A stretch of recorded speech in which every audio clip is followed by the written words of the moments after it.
SER Podcast.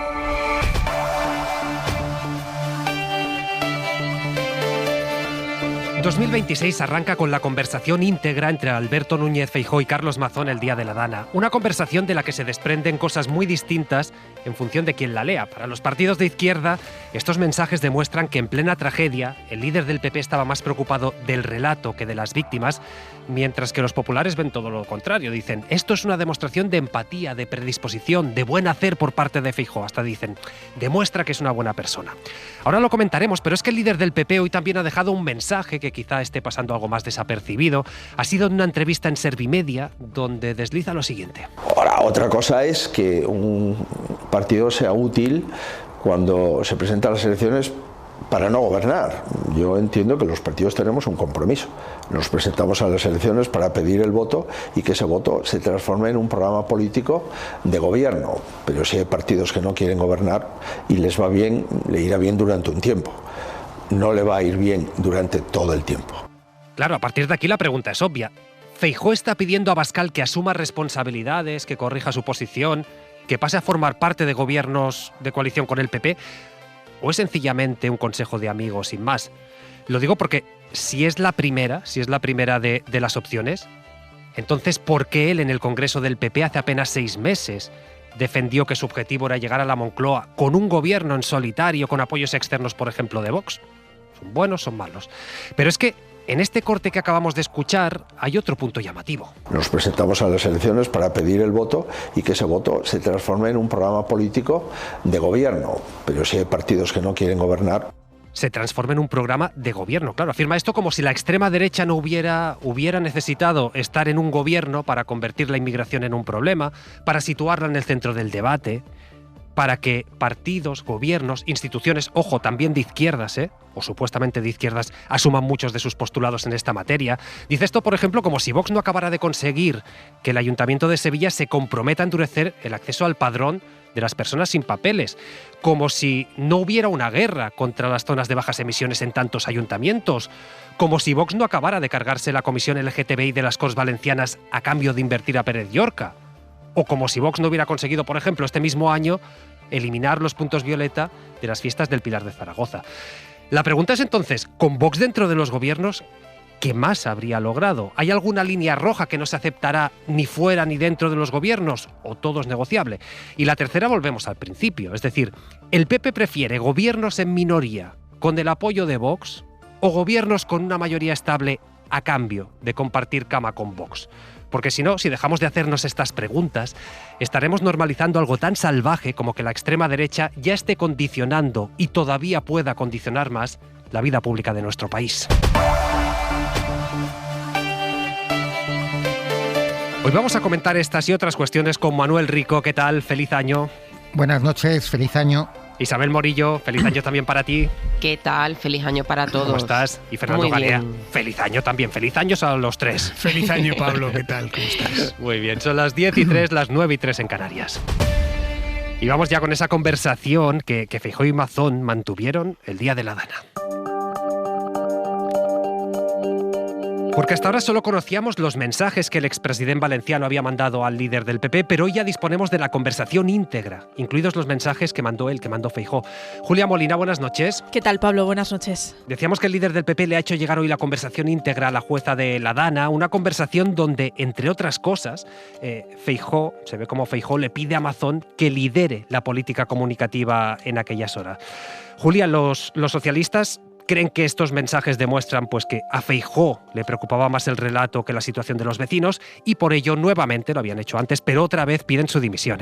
Gracias a la información que Feijóo le ha entregado a la jueza, sabemos que el líder del PP escribió a Mazón por primera vez a las 8. A esa hora el presidente todavía no había llegado al CECOPI, pero Feijóo le manda ánimo. Unos minutos después, Mazón le responde que la situación se está jodiendo, esto es literal, pero el líder del PP pone el foco en que el presidente debe liderar informativamente la situación.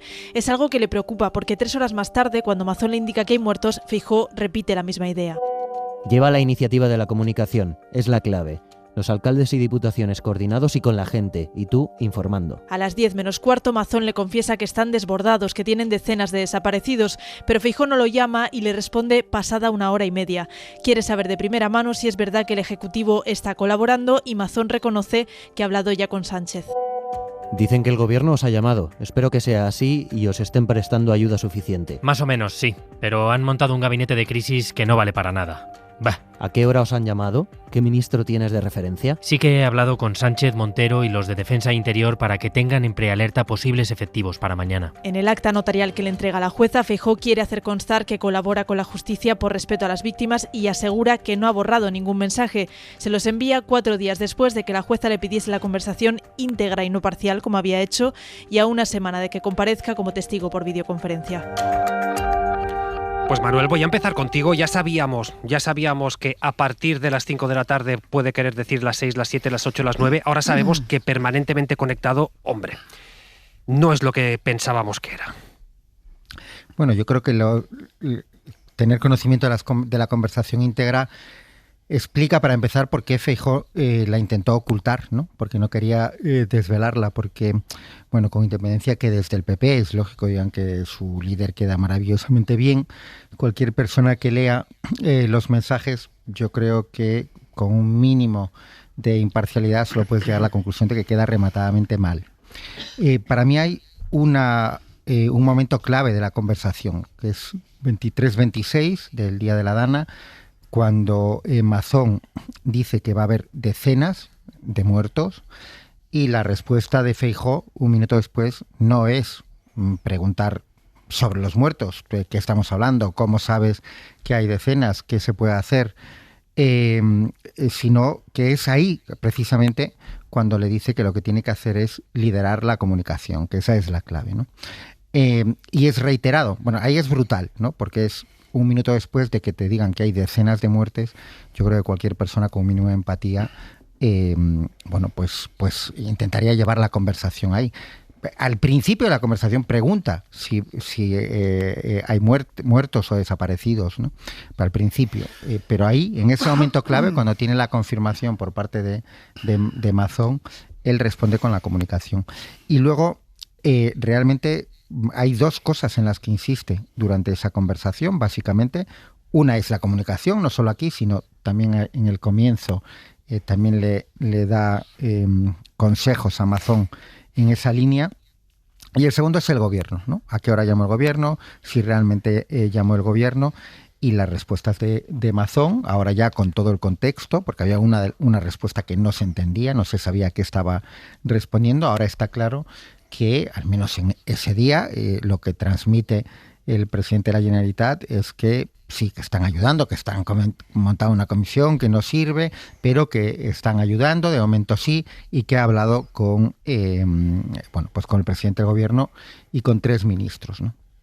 Lo cual, y con esto termino, bueno, pues demuestra, digamos, la impostura durante el año que pasó hasta la dimisión de Mazón por parte del señor Feijóo, ¿no? Que lo protegió, lo amparó, lo defendió, mientras montaba una campaña basada en algunas grandes mentiras contra el gobierno socialista, primero contra Teresa Rivera para intentar que no fuese vicepresidenta de la Comisión Europea y para culpar al gobierno central, mentiras como bueno, pues que no habían puesto los medios a disposición, como que nadie había contactado con ellos, aparte de las mentiras con posible trascendencia penal, que ya se dirimirá, imagino, donde corresponda, del señor Mazón, cuando en una comisión de investigación, creo que fue la del Congreso, dijo que no se había enterado de que había fallecido hasta las 5 de la mañana de la madrugada del día 30, cuando el 29 a última hora estaba informando ya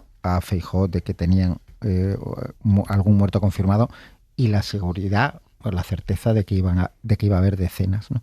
Y yo creo que esto es así un primer resumen en alguno de los grandes titulares para mí de la conversación. Pero es curioso, Isabel, porque Esther Muñoz, la portavoz popular, ella defiende todo lo contrario. Es decir, cree que la publicación de estos mensajes lo que demuestra es que Feijóo es un buen líder y que será un buen presidente.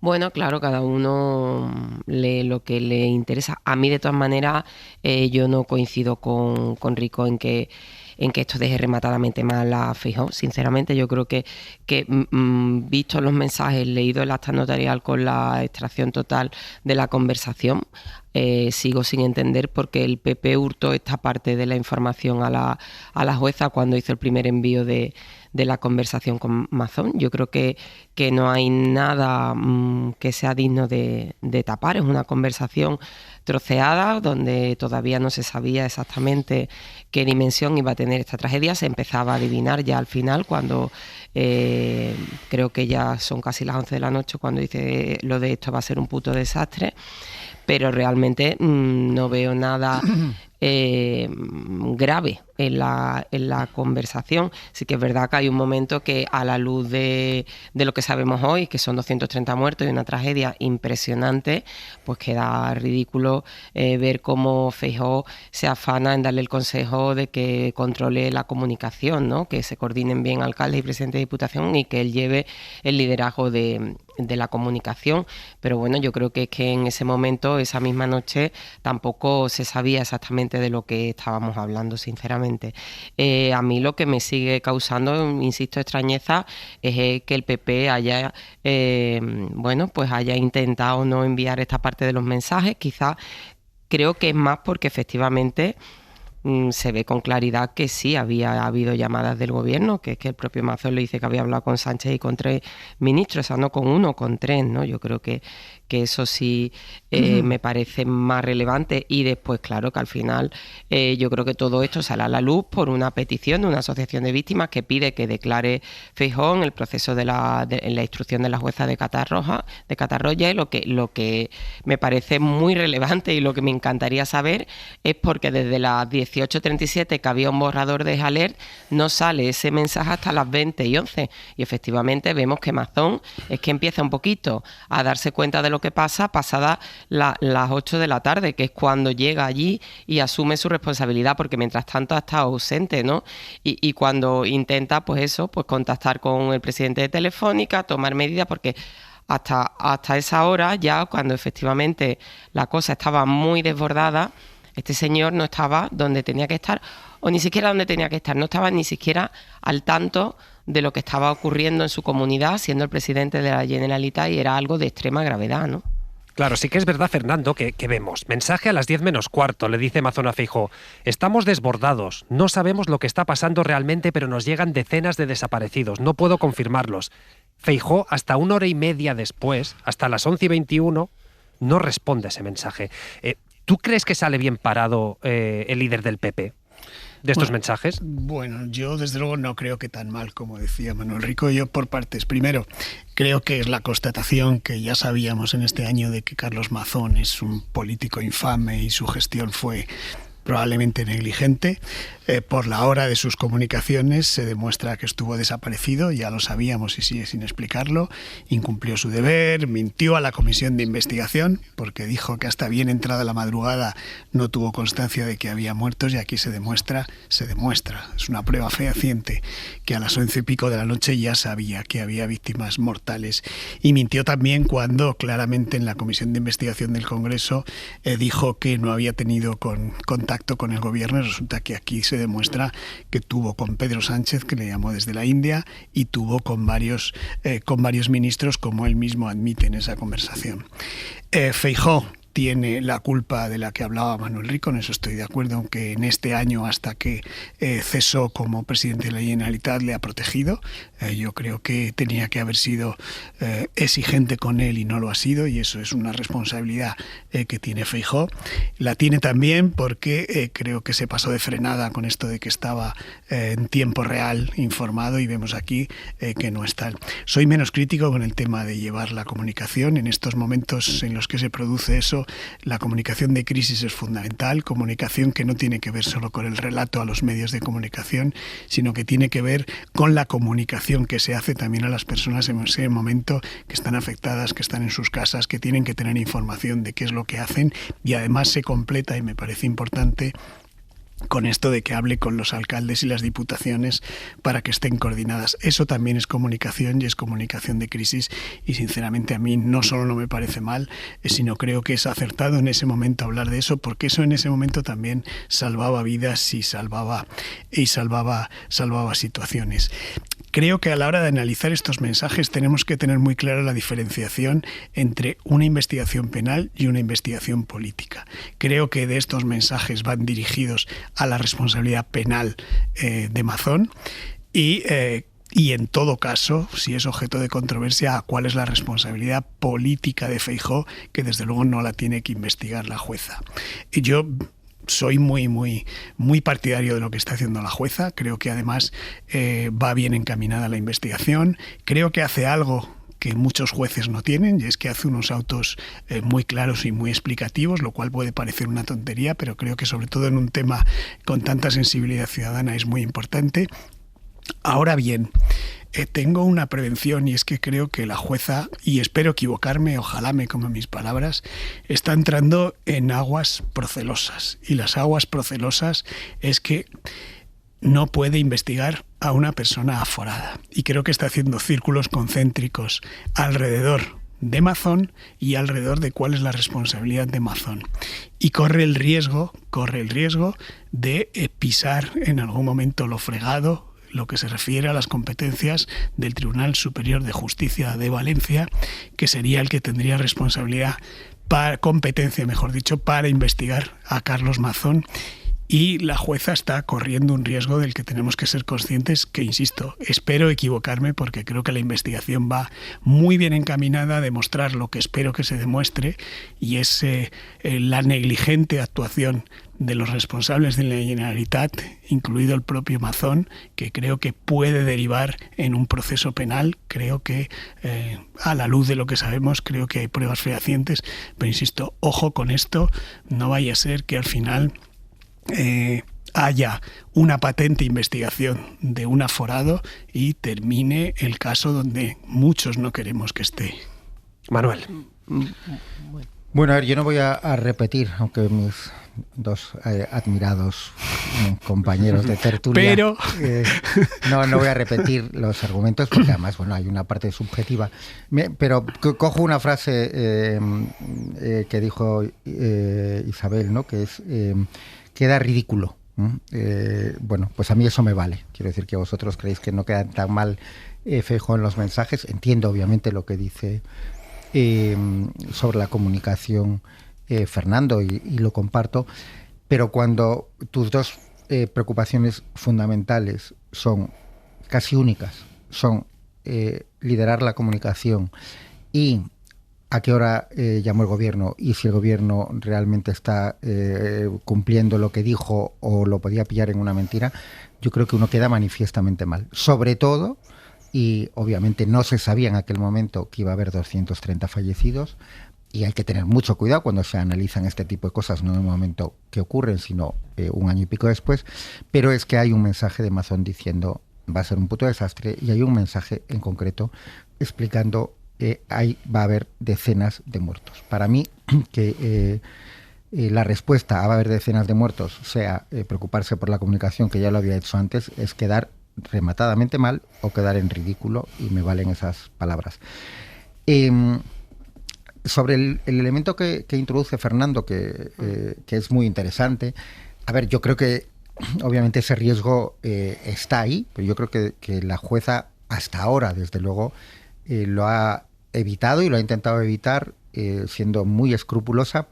La prueba, o la mejor prueba de ello, es la declaración como testigo de la periodista que estaba comiendo con Mazón, ¿no?, que ella inicialmente la rechaza y solo la cita a declarar como testigo cuando la audiencia provincial le corrige, una de las pocas resoluciones de la jueza que han sido corregidas por la instancia superior, y por lo tanto yo creo que la declaración como testigo de Feijóo, de la que obviamente no se pueden derivar en ningún caso responsabilidades penales de ningún tipo para Feijóo, pero bueno, va en la línea de intentar enterarse quién tomó las decisiones, o si hubo un elemento en el que pueda efectivamente llegar a imputar, bueno, ella no puede imputar, a elevar la exposición razonada para que lo impute el órgano competente, ¿no?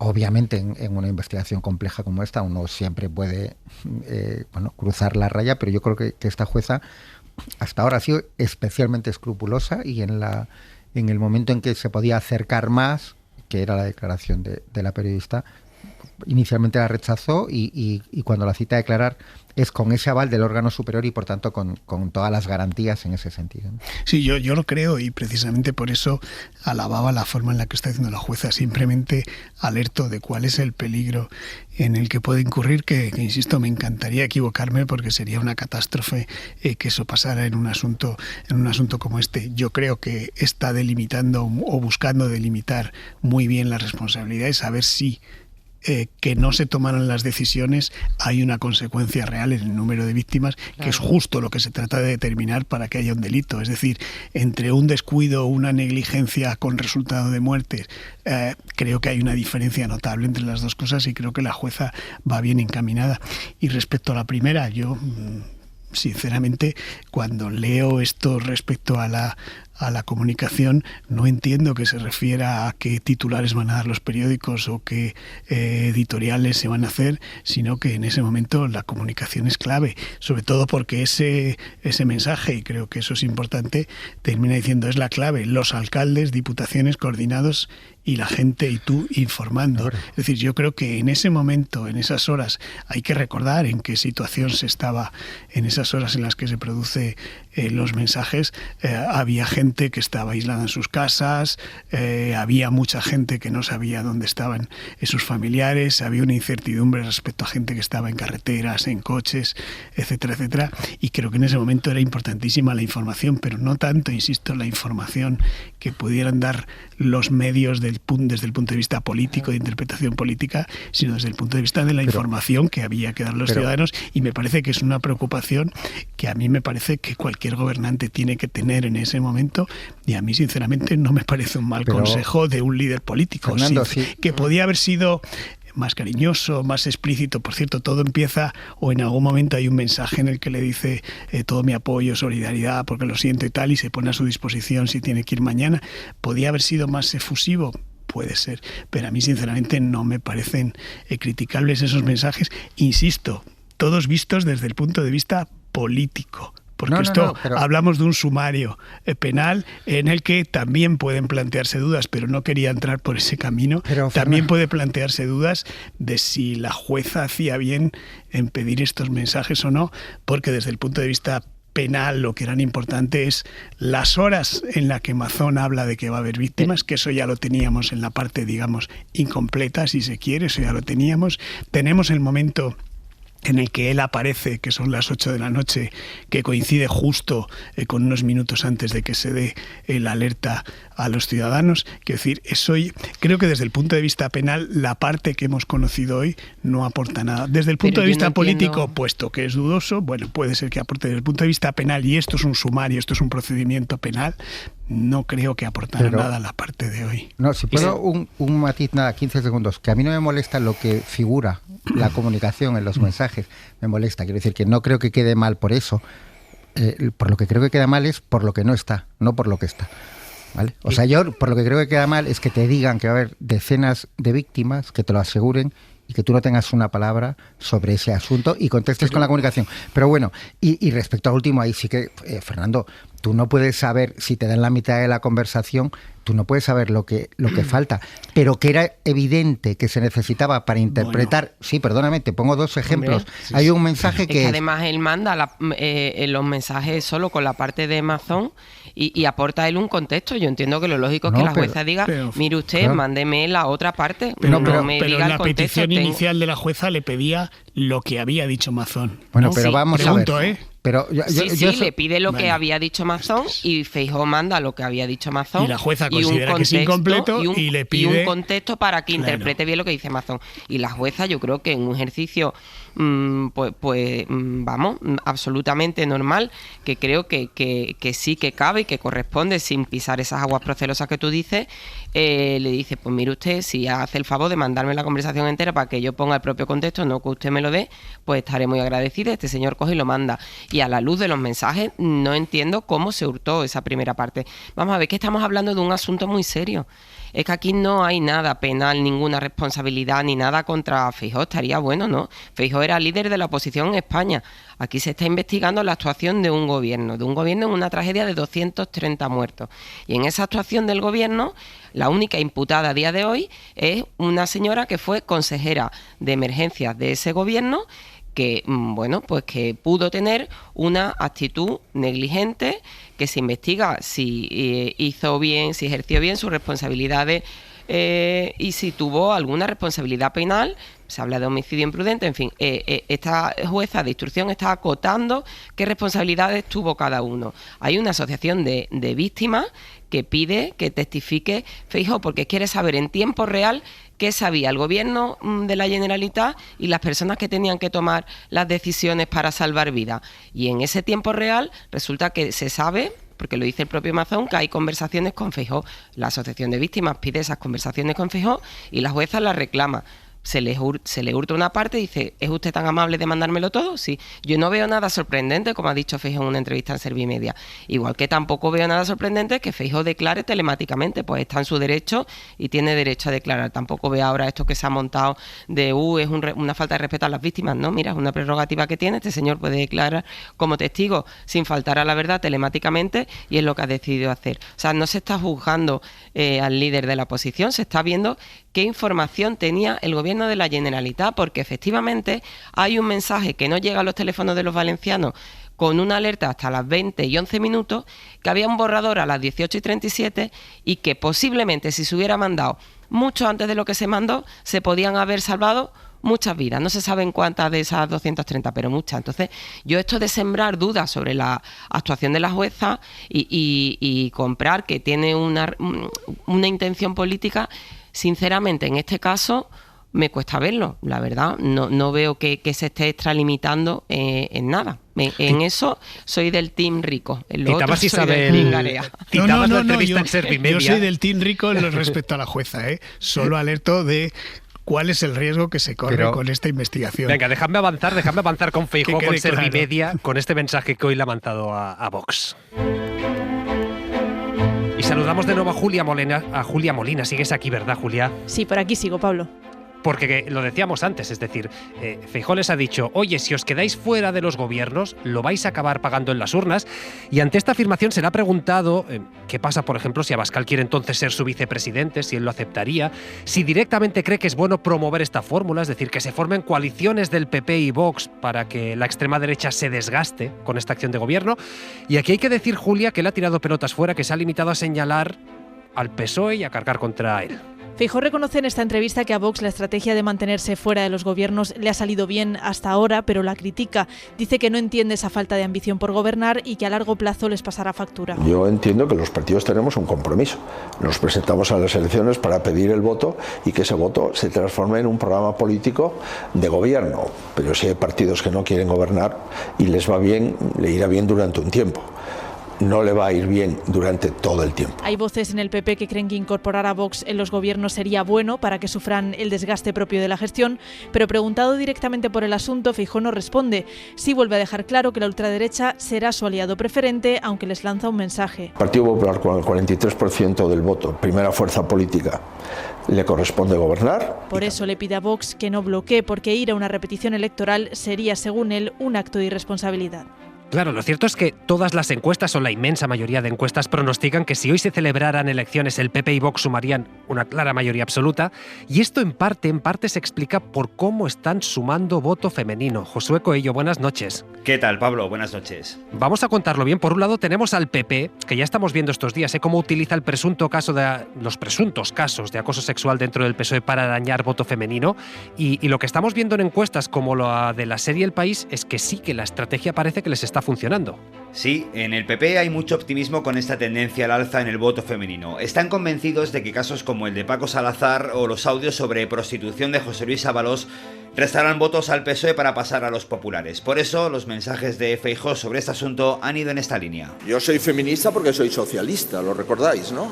Pues se quería dar lecciones a todo el mundo mientras se encubría a una manada de machistas y de corruptos. De hecho, la última entrega de 40DB confirmaba que en el último mes el PSOE ha perdido 2 puntos entre el voto femenino, mientras que el PP ha ganado 4, con ambas formaciones a la par en intención de voto de las mujeres en el entorno del 21-22%.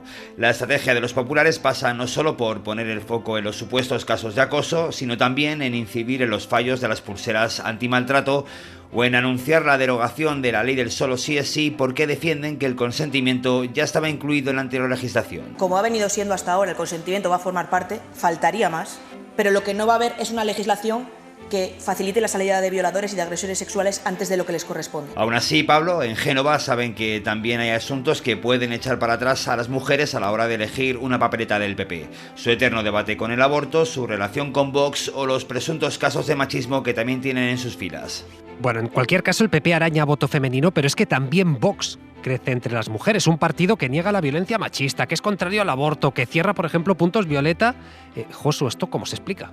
Sí, porque si hay una opción política que se ha sentado para las mujeres en el último año ha sido Vox. Entre diciembre del 24 y diciembre del 25, los Abascal han pasado del 10,6 al 15,1% en intención de voto según la última encuesta de 40DB.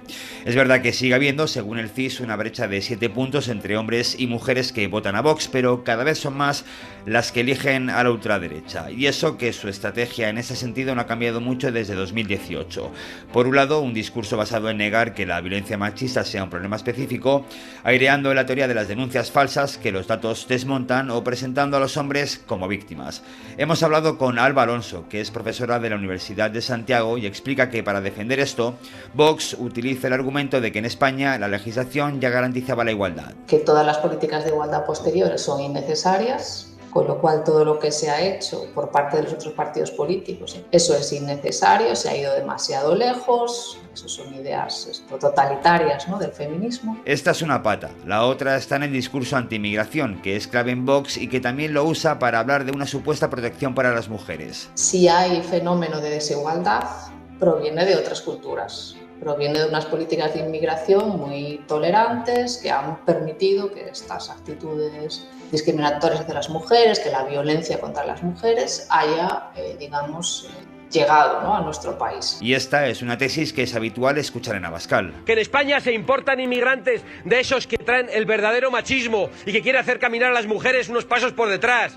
Que el peligro para las mujeres es el Partido Socialista y el feminismo de Irene Montero, que suelta a los violadores y los saca de las cárceles y los pone en las calles. Y aunque aún lejos de la intención de voto entre las mujeres que tienen PSOE o PP, Vox, Pablo, se consolida entre un segmento de la población que es fundamental para cualquier aspiración política.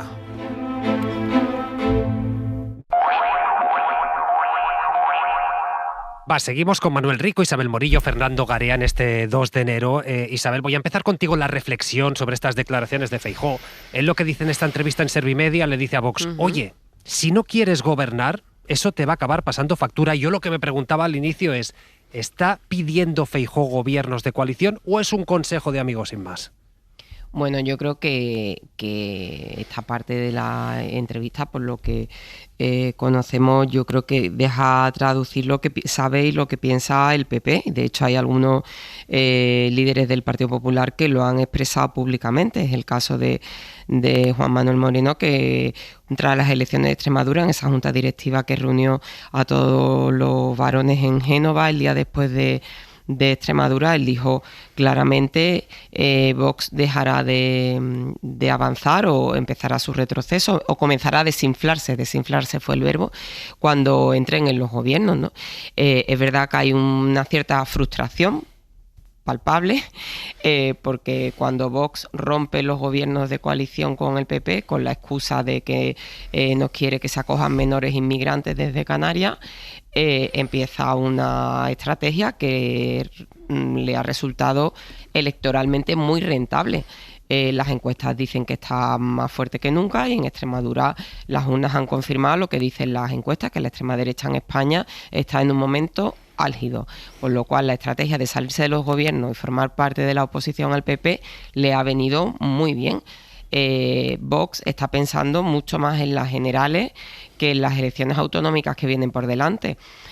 A Vox lo que ocurra posiblemente en Aragón, en Castilla y León o en Andalucía le importa bastante menos que lo que ocurra en las generales, y a Santiago Abascal le interesa muchísimo más formar parte del gobierno de España que de estos gobiernos autonómicos. Y Vox es un partido absolutamente jerárquico donde todo se decide en Madrid. O sea, es Madrid quien decide que haya un pacto con el PP en el Ayuntamiento de Sevilla y que se pida no empadronar a los inmigrantes que no tengan documentación en regla, incumpliendo la ley. O sea, que la ley obliga a que te tengas que empadronar solo con que tengas una vivienda. Es Vox quien decide qué estrategia se adopta cada pleno de control en Andalucía frente a Juanma Moreno. Y me imagino que yo hablo de lo que conozco, pero que se hace absolutamente en todos los territorios.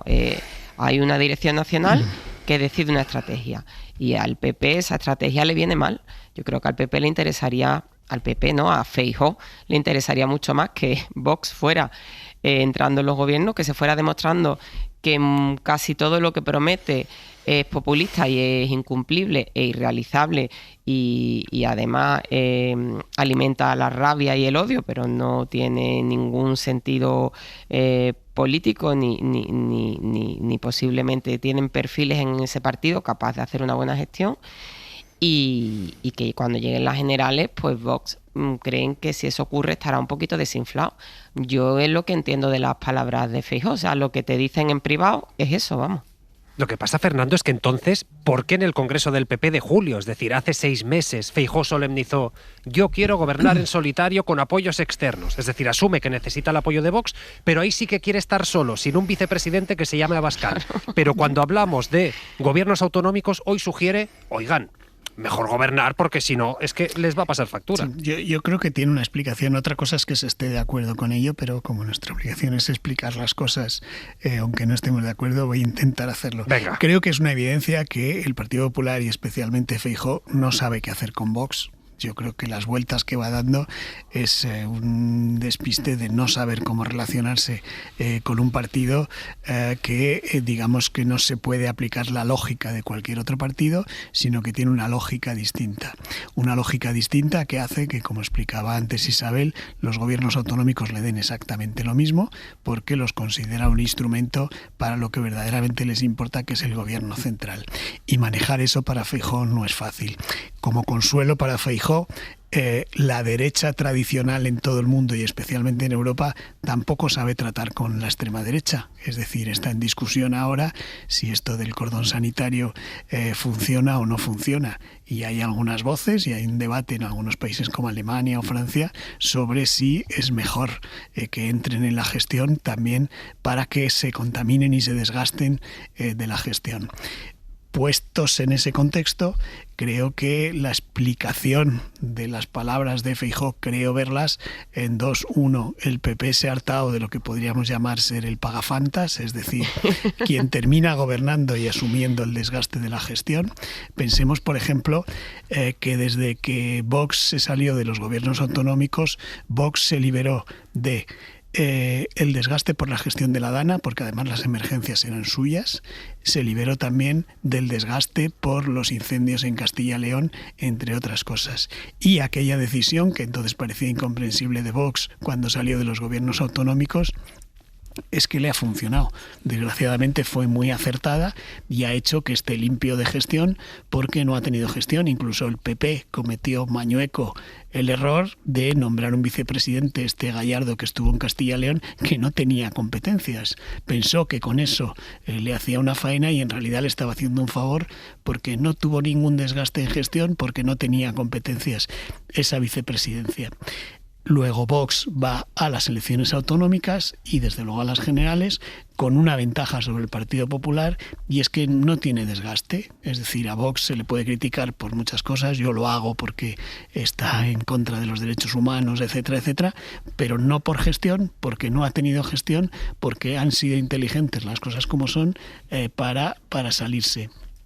Y eso lo pongo en relación también con que Feijóo lo que intenta hacer es una especie de construcción de voto útil a la derecha y más a la derecha de la derecha, que es el voto útil de decir, oiga, no voten a estos, que no va a servir para nada porque no van a entrar en los gobiernos autonómicos, voten al PP, que es el único que va a estar en el gobierno y que por tanto tiene capacidad de decisión en los gobiernos autonómicos.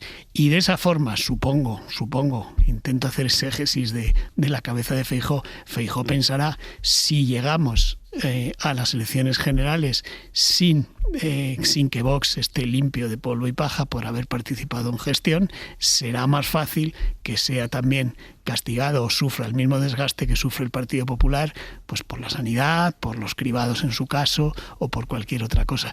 Yo esa es la explicación que le veo, pero siempre dentro del contexto del despiste que tiene el PP y Feijóo de cómo demonios tratar a Vox. Recordemos que Pablo Casado en un momento dado se enfrentó con Abascal en un debate en el Congreso, luego rectificó, luego volvió, antes había intentado acercarse. Es decir, yo creo que hay una situación de desconcierto de no saber cómo tratarlo, pero creo que en la base de todo está la incomodidad de enfrentarte con alguien que no está en tus mismas condiciones, sino que tiene la ventaja de que no tiene que tomar decisiones en un gobierno.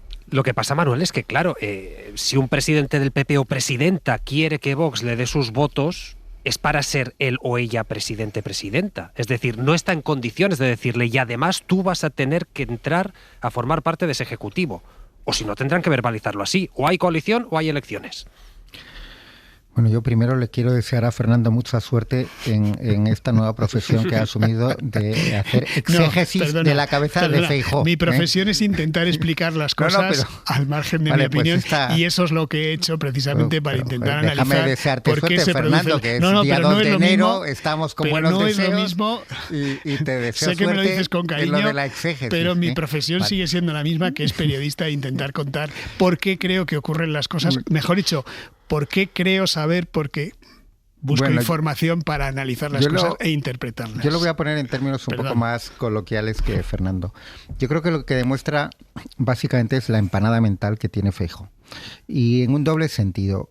El primero, que no lo habéis mencionado de momento, es, ¿pero él quién es para dar consejos a Abascal? Quiero decir, ¿es asesor de Vox o es presidente del PP?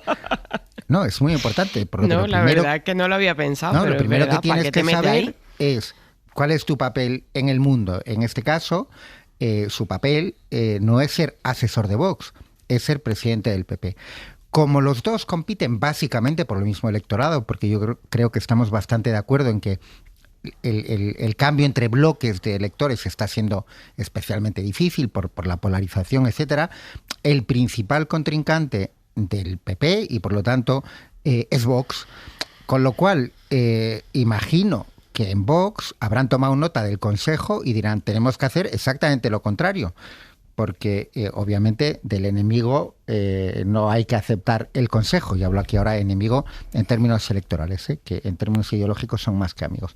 Entonces, este es el primer elemento de la empanada mental de Feijóo, que no sabe si habla como asesor de Vox o como presidente del PP, y es un problema. Segundo elemento de la empanada mental, pues efectivamente, hace unos meses dijo solemnemente en el Congreso del PP que iba a gobernar en solitario, y eso era una especie de, no empleó el término línea roja, pero era lo que se deducía. Ahora parece que les está pidiendo que entren, y que lo mejor es que entren en el gobierno, y de hecho al día siguiente de las elecciones en Extremadura ya se mostró partidario de todo tipo de fórmulas, que entrase en el gobierno o un apoyo desde fuera.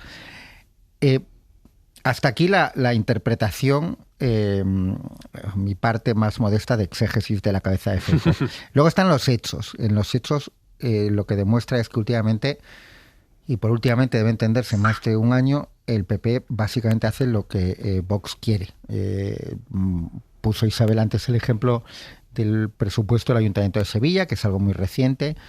Yo creo que la interpretación mayoritaria es que en la Comunidad Valenciana al final se aceptó por parte del PP todas las exigencias, o la mayoría de las exigencias de Vox, y yo no tengo muy pocas dudas que en Extremadura terminarán haciendo lo que Vox quiera en ese sentido, en el de entrar o no entrar en el gobierno, o aceptar en los presupuestos lo que Vox considera elementos fundamentales.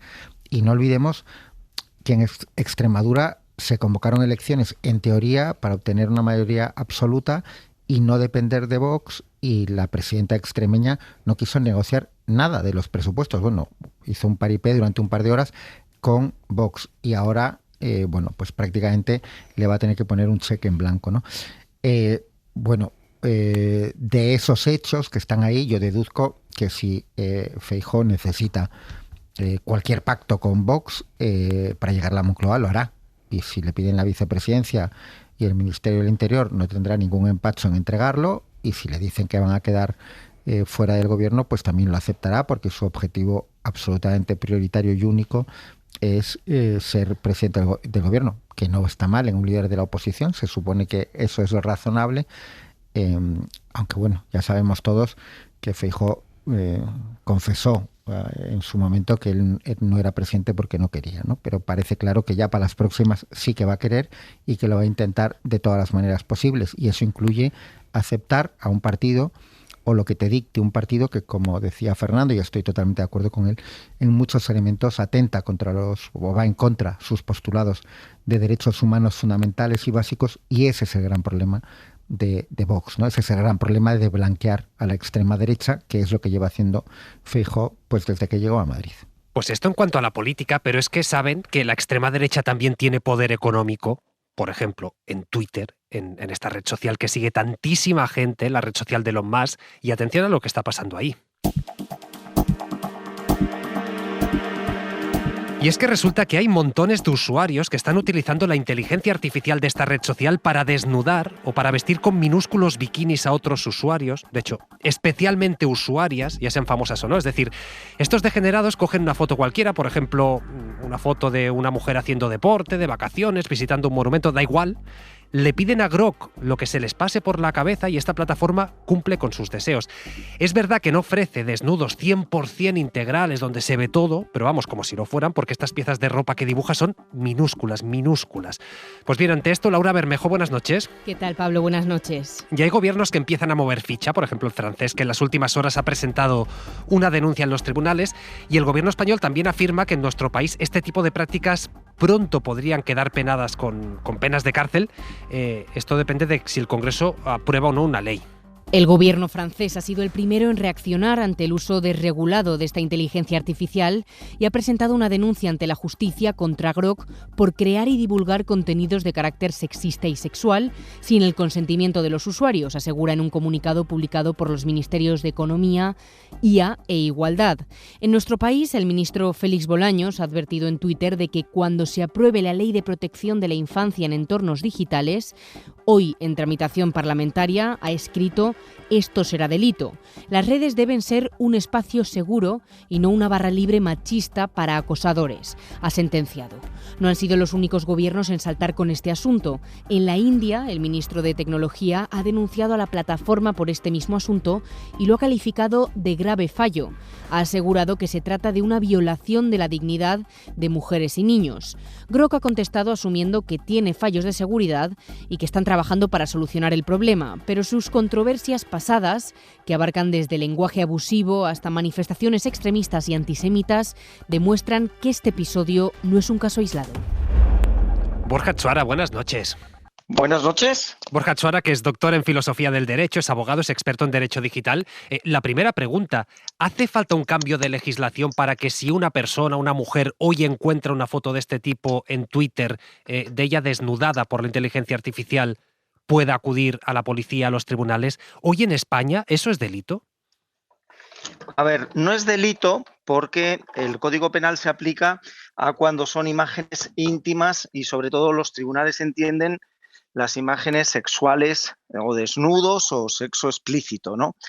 Pero sí sería bueno, y de hecho hay un proyecto de ley para regular lo que se llaman las deepfakes porno, las imágenes sexuales, pero en cualquier caso sí sería una infracción administrativa por doble motivo. Primero, por la Ley de Protección de Datos o el Reglamento General de Protección de Datos de la Unión Europea, porque nadie puede ni captar, ni generar por inteligencia artificial, ni manipular, ni difundir una imagen de otra persona sin su consentimiento. Eso es el principio que nos debería quedar claro, que en España está regulado desde el 82, desde la Ley Orgánica de Protección del Derecho al Honor, la Intimidad y la Propia Imagen, que es del 82. Y luego, además, hay un reciente reglamento europeo de servicios digitales que también obliga a las plataformas a impedir ese tipo de contenidos, con lo cual también tendrían responsabilidad las plataformas y, de hecho, el gobierno francés ya ha llamado a capítulo, ¿no?, en este caso a X, pero tienen que cumplir la obligación de que no se utilicen las imágenes de terceras personas sin su consentimiento. Claro, Twitter lo que dice es, no, esto ha sido un fallo de seguridad, lo estamos intentando arreglar, pero no lo parece y de hecho siguen corriendo y corriendo este tipo de imágenes por esta red social.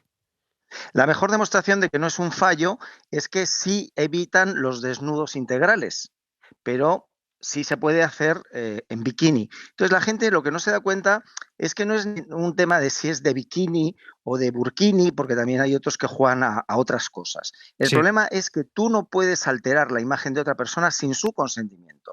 Entonces digamos que hay una tolerancia cuando es un meme gracioso, etcétera, pero cuando una persona se siente ofendida, tiene todo el derecho del mundo a decir, oye, mira, lo haces con tu madre, pero no conmigo. ¿Por qué tengo que soportar yo que, no, si esto es una broma? Pues no tiene ni maldita gracia. Claro, y ahora esto está pasando en una red social, es público, con lo cual yo si veo mi imagen puedo actuar, me puedo ofender, puedo pedir explicaciones, responsabilidades, pero la inteligencia artificial se está expandiendo muy rápido. ¿Qué ocurre si esto se hace desde la intimidad, por entendernos? Pues ese es el gran problema, porque están apareciendo algunos casos como el que ocurrió en Almendralejo con esos niños que además no sabían lo que hacían, que fuera un delito, pero yo a mis alumnos además se lo digo, desgraciadamente esto es la punta del iceberg. ¿Cuánta gente en la intimidad de su casa, pues simplemente por curiosidad o por lo que fuera, pues está desnudando pues a las personas, desgraciadamente casi siempre mujeres, ¿no?, pues que le gustan, que lo que sea, ¿no? Y lo peor es que el proyecto de ley del gobierno solo castiga la difusión, pero no la elaboración. ¿Qué quiere decir eso? Pues que si tú produces esas imágenes en tu casa, pero no las difundes, entonces no estás cometiendo ningún delito. Lo cual es una bomba de relojería, porque eso se acabará difundiendo porque tú se lo enseñarás muy orgulloso a otro amigo y ese otro amigo y al final se hará viral. Con lo cual yo creo que como ya está regulado, por ejemplo, en los temas de pornografía infantil virtual, que está regulado desde el 2015, es delito tanto la elaboración como la difusión. Y lo mismo tendría que ser con mayores de edad. Es decir, nadie tiene que soportar que una persona ociosa, enferma o lo que quiera, pues te desnude, aunque sea para su satisfacción personal y aunque no lo difunda. Otra cosa es que no nos vamos a enterar hasta que se difunda, pero la propia elaboración ya tendría que mandar el Código Penal y las leyes un mensaje de que eso está mal y que no es legal hacerlo y que solo se puede hacer, por ejemplo, pues hay gente muy exhibicionista. También he visto tweets donde chicas que luego tienen además un canal de OnlyFans y entonces lo hacen como publicidad y entonces ellas están pidiendo a sus seguidores que las desnuden o las pongan en bikini. Bueno, pues si es con el consentimiento, pues puede ser, pero si no es con un consentimiento explícito, tú no puedes desnudar a nadie ni ponerla en bikini ni tampoco hacer una manipulación, por ejemplo, para humillarla. Porque dice, no, bueno, si es una broma. Dice, sí, pero es que hasta las bromas tienen límite. O sea, no es solo el derecho a la intimidad, también es el derecho al honor. Y entonces hay humillaciones públicas, delitos contra la integridad moral, que la gente debe saber que eso no se puede hacer y que la mejor forma de que lo sepa es que empiece a haber sentencias condenando a la gente que lo hace. Es que ya de entrada partimos de la base de que es un tema casi de educación, es decir, cuesta entender que haya gente que decida hacer eso, que decida difundirlo, es todavía más inexplicable, pero efectivamente, si no, tendrá que haber pues algún tipo de medida al respecto. Borja Atxuarra, doctor en Filosofía del Derecho, abogado, experto en Derecho Digital, muchas gracias por aclarar estas dudas hoy en Hora 25. A vosotros. Y lo más urgente hasta ahora es marcharnos en directo hasta Suiza, donde sigue nuestra compañera Raquel Villaécija, compañera del País. Suiza, que sigue conmocionada tras el incendio de Crans-Montana. Hay casi 120 heridos, la mayoría muy graves, y seguimos pendientes del balance oficial de muertos, aunque se calcula que serán alrededor de 40 personas. Lo más nuevo, Raquel, es que hoy ya sí la policía ya sitúa como principal hipótesis del incendio unas bengalas dentro de botellas de champán que prendieron fuego al techo del edificio. No sé qué más sabemos y cómo están los ánimos 2 días después de la tragedia, Raquel.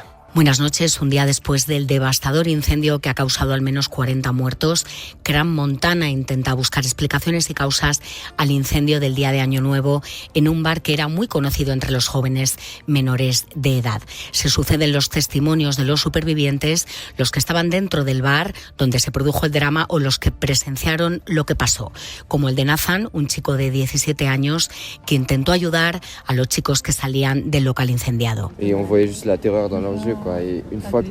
Cuando la gente dejó de salir del bar, me di cuenta de que dentro ya no había más que muertos y fuera solo quedaban los vivos y los heridos, ha relatado este joven.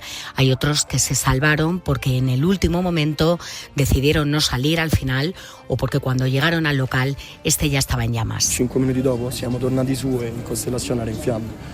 Yago cuenta que cuando llegó al bar ya estaba incendiado con gente que salía quemada. Dice que lo que más le impactó fueron los gritos de los padres que fueron a buscarlos cuando se enteraron de lo ocurrido. La Fiscalía ha abierto una investigación para saber cuáles eran las medidas antiincendios dentro del bar y si pudo haber alguna negligencia. Y aquí en España, gracias Raquel, mucha precaución porque este fin de semana a las puertas de Reyes llega una ola de frío, llega la borrasca Francis con nieve en cotas bajas, así que vamos a ver si tenemos que preocuparnos más de la cuenta o no. Luismi Pérez, buenas noches.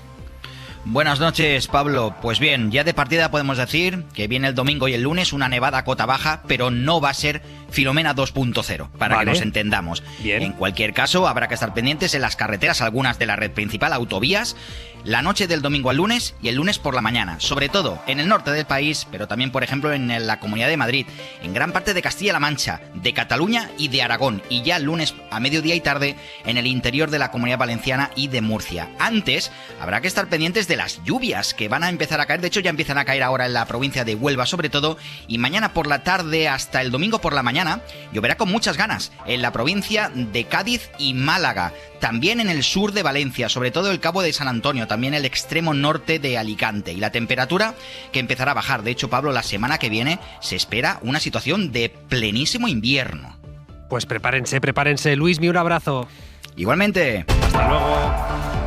Y después de hora 25:30 llega el larguero con Álvaro Benito. ¿Cómo estás, Álvaro? ¿Qué tal, Pablo? Feliz año. Ha comenzado el primer partido de Liga, bueno, el primer partido del año que ya ha finalizado. Derbi madrileño, Rayo 1, gol de Frutos, Getafe 1, gol de Arambarri. Eso hace que, a falta de los partidos que se tienen que disputar el resto del fin de semana, el Rayo esté 4 puntos por encima del descenso y el Getafe 6 puntos por encima de la zona roja. En segunda división ya ha disputado el Eibar 2, Mirandés 1, y a partir de las 11:30, sobre todo, nos vamos a detener en dos cuestiones. En la tensión que rodea el Español-Barça de mañana, con el Español con la mejor situación clasificatoria de los últimos tiempos, sí, y también en la posibilidad de que Sergio Ramos, todavía en activo, compre el Sevilla. Vamos a contar las claves con Manolo Aguilar y con Miguel Ángel Chazarri.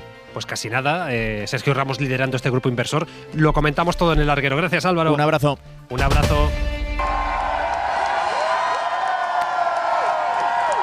Pues así sonaba la fiesta para celebrar la llegada de Zohran Mamdani a la alcaldía de Nueva York. Un Mamdani que en sus primeras horas como alcalde ha marcado perfil propio, aprobando las primeras medidas para combatir uno de los principales problemas que sacude el mundo occidental. Ya lo saben, la crisis de vivienda.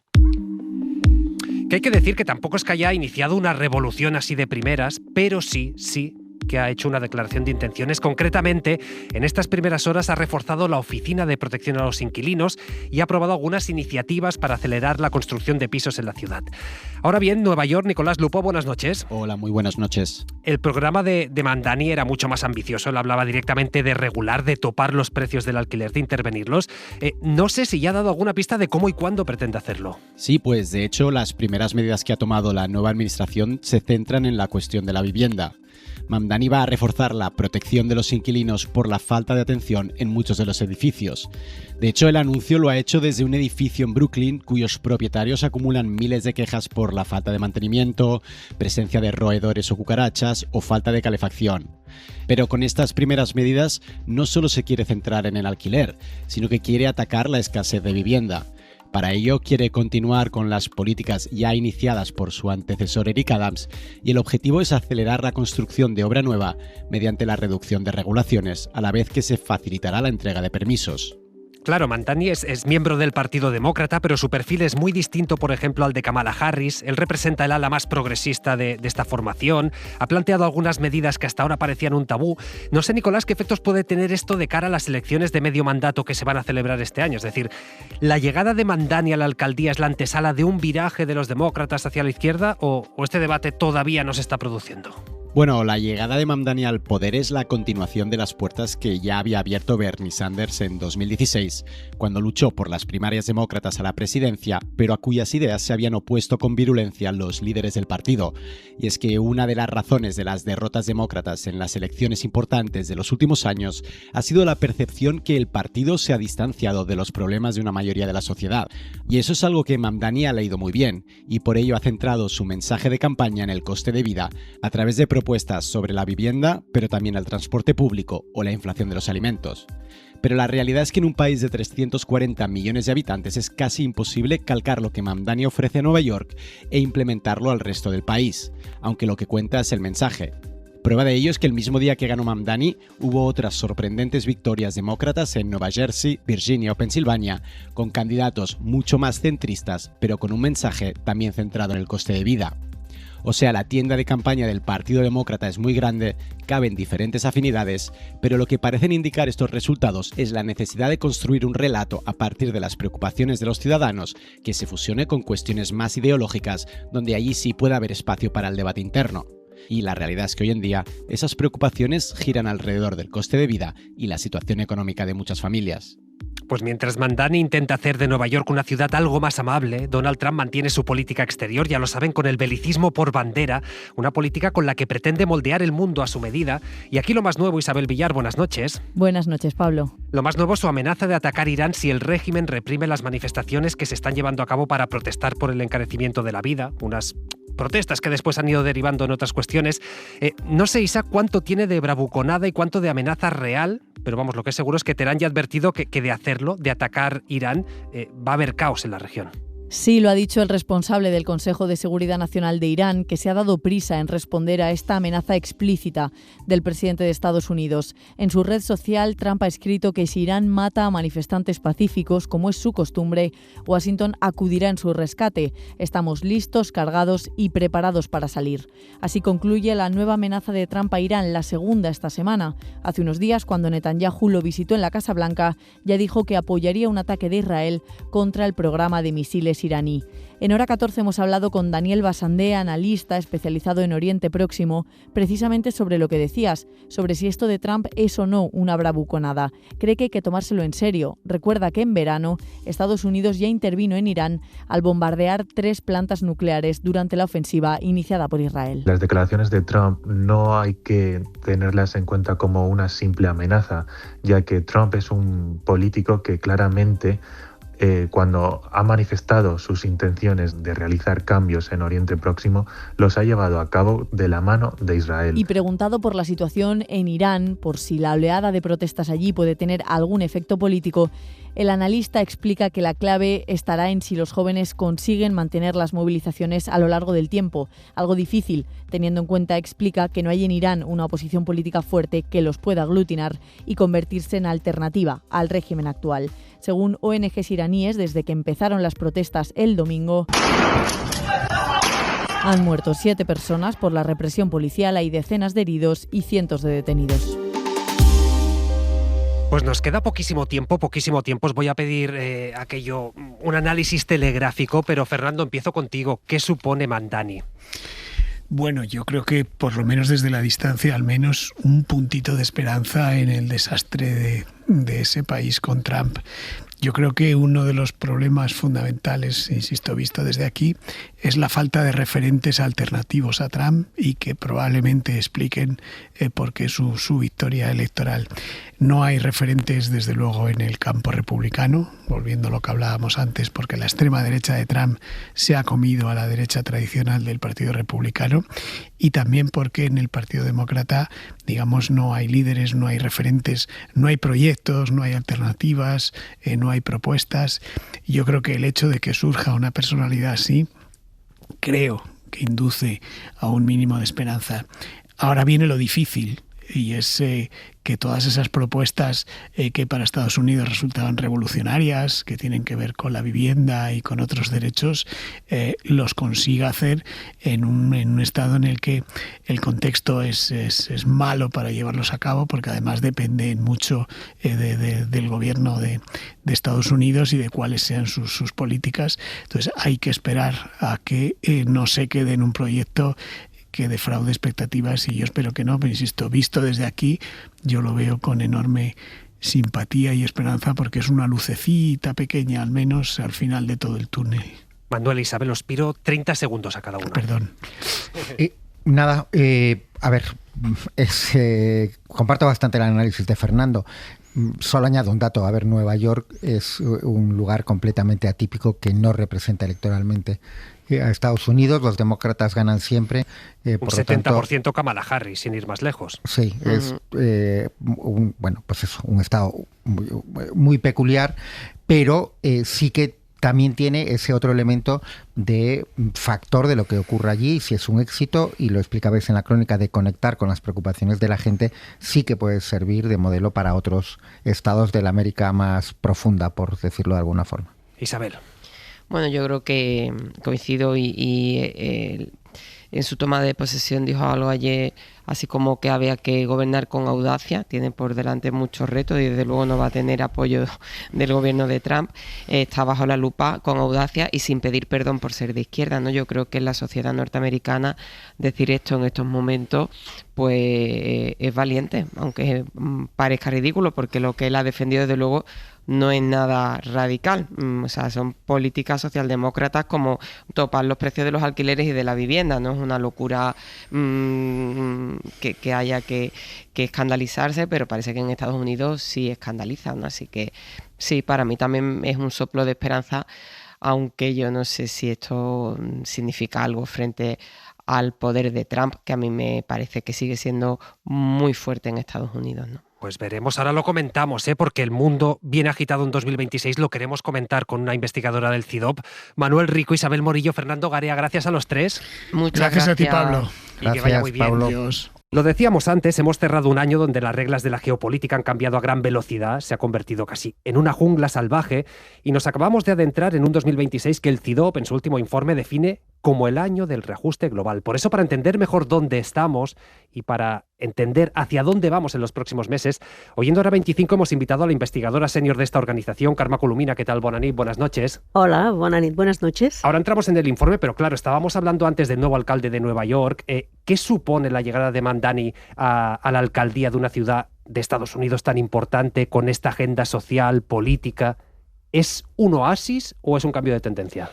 Eso es lo que veremos en 2026. Es un cambio seguro para la ciudad de Nueva York. Pero, por ejemplo, uno de los puntos que recoge este informe que mencionabas es hasta qué punto estos espacios de resistencia que ya hemos visto en el horizonte, ¿no?, cómo emergían a nivel global con todas esas protestas, por ejemplo, de la generación Z, sí, pero no solo, pues hasta qué punto estos espacios de resistencia van a ir a más en 2026, se van a traducir en cambios concretos, en políticas concretas, en nuevos movimientos, ¿no? También porque de algunas de estas protestas surgirán elecciones. Y aquí, en estos espacios de resistencia, ver a Nueva York, ver a las ciudades en Estados Unidos, sobre todo ciudades demócratas, Chicago, Los Ángeles, es también un hilo de esperanza, ¿no? Porque hay alguien que está intentando aplicar políticas distintas, que está intentando plantar cara.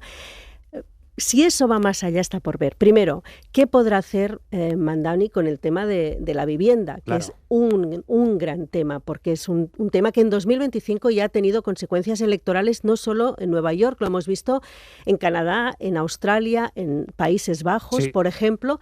¿Hasta qué punto se va a poder actuar para poner un límite a este descontrol de la crisis de la vivienda, que también es generalizada, que también ha provocado, por ejemplo, protestas contra la gentrificación en México DF? Sí. Es que es un problema cada vez más extenso. Este es el primero. Segundo, ¿qué significa para el Partido Demócrata? Y esta también es otro interrogante para 2026, porque tenemos elecciones de medio mandato en noviembre de 2026 en Estados Unidos, y será el momento de ver realmente hasta qué punto esta infalibilidad que de momento se le supone a Donald Trump, esta capacidad de extender los poderes presidenciales hasta un punto que ha dejado al Congreso fuera de juego, que el Congreso ha demostrado su incapacidad evidente para pedir cuentas al presidente, y ha centrado toda la gran discusión en la separación de poderes en el estamento judicial, un estamento judicial que también está dividido, tensionado en Estados Unidos entre los jueces federales y el Supremo por las políticas del presidente. Pues bien,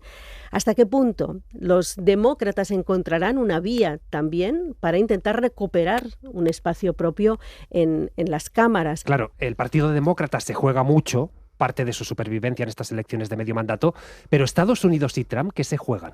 Estados Unidos se juega mucho, porque tú decías muy bien que nuestro informe habla de este proceso de readaptación global, ¿no? Y la tesis que nosotros hemos mantenido precisamente al intentar hacer esta lectura generalizada de este orden caótico en el que estamos es que no todo el mundo se está adaptando a Trump de la misma manera, ¿no? Es verdad que hay ganadores, hay perdedores, hay pragmáticos desacomplejados que han encontrado su propia forma o sus propios espacios, coyunturas que les permiten influir. Pensamos claramente en los países del Golfo, por ejemplo, y también entre los perdedores, por ejemplo, nosotros apuntábamos directamente a la democracia estadounidense. Si tú tienes un 85% de los norteamericanos convencidos de que la violencia política ha crecido en su país, como reflejaba una encuesta reciente del Pew Research, pues está claro que hay una tensión interna, que hay una polarización interna que ha aumentado, por no hablar de la erosión profunda de los derechos civiles, ¿no? De las libertades individuales, con la política migratoria y con estos centros de reclusión y esta persecución clara de los migrantes. Eso impacta obviamente en el propio país, pero también fuera, porque la política exterior de Trump es la que es. Hemos visto una política salvaje, la ley del más fuerte, cómo los intereses económicos se mezclan con procesos de paz, sin ir más lejos.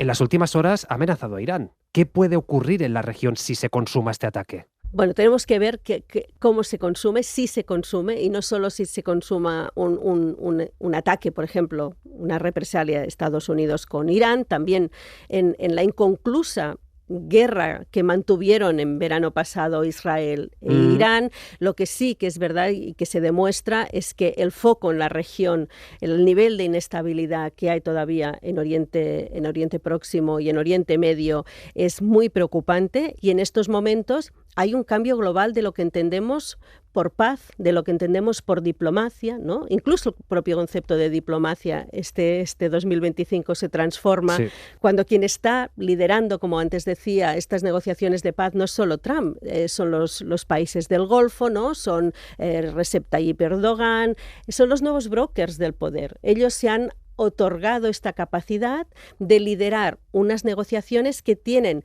menos de proceso de paz y mucho más de espacios de defender o de defensa de intereses, y no siempre de los intereses de las partes en el conflicto. A veces son los intereses del propio negociador los que están en juego. Eso se ve en Gaza. Hay 70.000 millones de euros en juego para la reconstrucción y 185.000 millones de potenciales beneficios para las empresas. No sé si eso es la mejor garantía de que este alto al fuego va a ser duradero o no. Ni siquiera esto garantiza una cierta paz, no digo bienestar, paz para los palestinos. Claro. Primero porque hablamos de paz cuando realmente tendríamos que hablar de un alto al fuego, y de un alto al fuego que el día a día nos está demostrando que tampoco es completo. Es un alto al fuego lleno de violaciones constantes, ¿no? Porque los ataques siguen, porque la persecución sigue, porque la eliminación de las ONG sobre el terreno continúa y porque la ayuda incluso para llegar a los más necesitados en Gaza sigue militarizada. Por tanto, ya cuando hablamos de estos acuerdos de paz ya no son aquella idea de acuerdos de paz que teníamos antes. Como contrapartida de esta paz, muchas veces se negocia estas tierras raras, estos materiales claves para la inteligencia artificial, y en el informe, claro, señaláis, las 4 grandes tecnológicas cotizan en bolsa el equivalente al 50% de toda la riqueza de Estados Unidos. Es un poder increíble económico. Pero la pregunta es, ¿hay riesgo de burbuja? ¿Esto puede quebrar y llevarse la economía de Estados Unidos y, por extensión, la del mundo? Esta es una de las grandes preocupaciones, sin duda. Primero, la dependencia económica de Estados Unidos, porque en 2025, si uno separa las inversiones en infraestructura de IA del PIB norteamericano, el crecimiento de Estados Unidos habría rayado casi la recesión. Por tanto, ese crecimiento que tuvo Estados Unidos en 2025 se sustenta en las inversiones en infraestructuras de inteligencia artificial.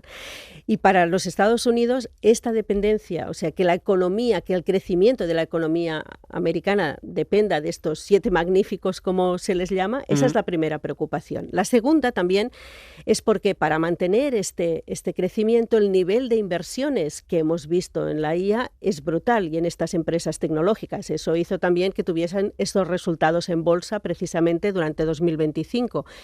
La pregunta es, ¿se puede mantener este nivel de inversiones, sobre todo si los beneficios que dan no están a la altura de las inversiones que tienes que ir añadiendo cada vez más, ¿no? O poniendo cada vez más sobre la mesa? La tercera duda es, además, el cómo se utilizan y quién está financiando qué, ¿no?, en estas grandes empresas. Y aquí viene la idea esta de la burbuja tecnológica. ¿Por qué es una burbuja? Porque al final, cuando uno ve cómo se mueve, cómo circula el dinero de estas inversiones, ves que es muy circular al final, que es entre ellos. Todo el mundo está invirtiendo en Nvidia, porque Nvidia es quien fabrica los chips que todas las tecnológicas necesitan. Por tanto, Nvidia gana muchísimo dinero, y es real, gana muchísimo dinero, porque todo el mundo invierte en ella.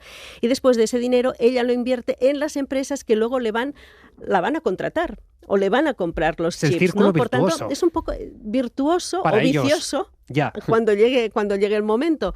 Quizás es un poco un castillo de naipes que depende, su estabilidad depende de que todas sus partes estén bien, ¿no? Sean estables. Esto abre la posibilidad de buscar nuevos mercados, nuevos socios. ¿Existe la posibilidad de que esta Europa tan desdibujada, se acerque, por ejemplo, a China? Se está acercando a China. Hay una parte de Europa que tiene mucho interés en mejorar las relaciones con China. No toda, y ese es uno de los problemas que tiene la Unión Europea. Pero sin duda, otra de las grandes consecuencias precisamente de esta readaptación a la realidad de Trump es esta carrera global por diversificar alianzas, porque ya el mundo entero no quiere depender de Estados Unidos. Por tanto, hemos visto cómo hay una necesidad de buscar más socios. Solo la India está negociando en estos momentos 50 acuerdos comerciales distintos. Hemos visto cómo la India, por ejemplo, otro ejemplo claro de pragmatismo, cómo ha mejorado sus relaciones bilaterales con China a pesar de sus problemas fronterizos históricos, cómo juega también desde un punto de vista pragmático a entenderse con Moscú, mientras prioriza también sus relaciones con la Unión Europea. Estamos viendo las dificultades internas que tiene la Unión Europea para ratificar el acuerdo con Mercosur, que para la Unión Europea era un ejemplo claro de esta necesidad de diversificación de alianzas.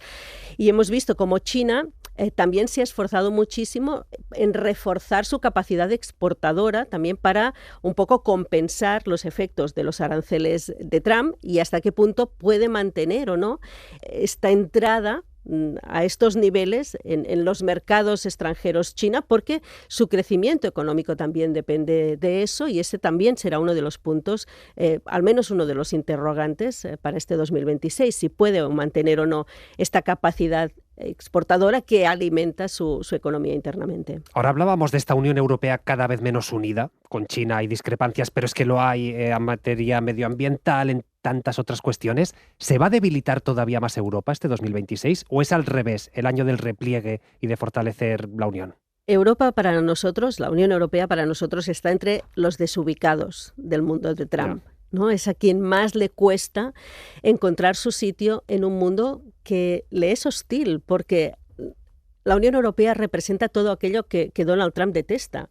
La Unión Europea es un ejercicio de cesión de soberanía, cosa que Trump detesta, de búsqueda constante del consenso, que Trump interpreta como una debilidad, ¿no? Y por tanto, después especialmente de la estrategia de seguridad nacional de Estados Unidos publicada en diciembre, donde dice negro sobre blanco que Estados Unidos está por apoyar aquellas fuerzas que desafíen el orden de la UE desde su interior, estamos viendo que hay una apuesta clara por la injerencia política sobre la Unión Europea y sus gobiernos. Por tanto, es un momento de hostilidad muy profundo. Y para mí este 2026 realmente es bastante definitorio.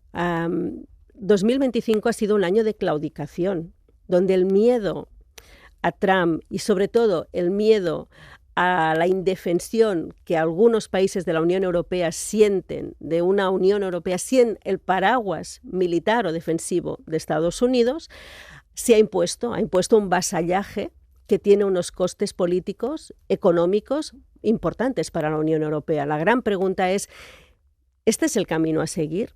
¿Hasta qué punto? Porque si una cosa demuestra Trump es que la claudicación de 2025 no te asegura una estabilidad en 2026.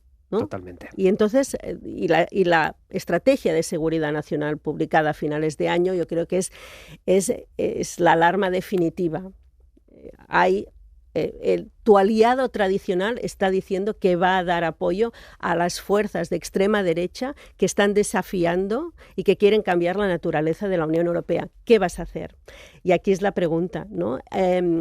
Yo creo que vamos a ver cómo emergen más voces internas pidiendo, pues no sé si dando un golpe en la mesa realmente contundente, pero pidiendo un poco más de fortaleza ante Trump. La pregunta es si la Unión Europea puede hacer frente a los costes que eso comporta.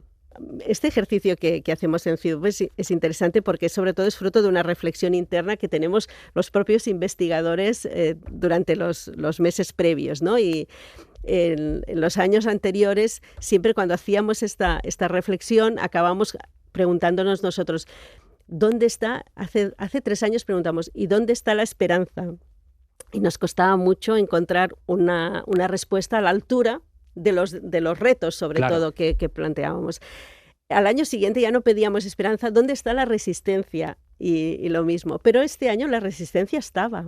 Quizás el que viene esté la esperanza. Que para mí no es un mundo, es un mundo más desconcertante por la velocidad, por esta constatación de los cambios, porque es un mundo, en el fondo, lo centramos todo en Trump, pero es un mundo muy plural. O sea, nunca hemos tenido tantos actores en juego a la vez, ¿no? Tantas geometrías variables, tantas necesidades. Esta danza, esta carrera global que antes mencionaba, ¿no? Por la diversificación, lo que te demuestra es que es un mundo en ebullición, en un cambio. El problema de los procesos de cambio es que no sabemos hacia dónde vamos o dónde acaba, ¿no? este proceso de transformación, pero lo que estamos es asistiendo a una transformación global en la que Trump es un elemento de aceleración.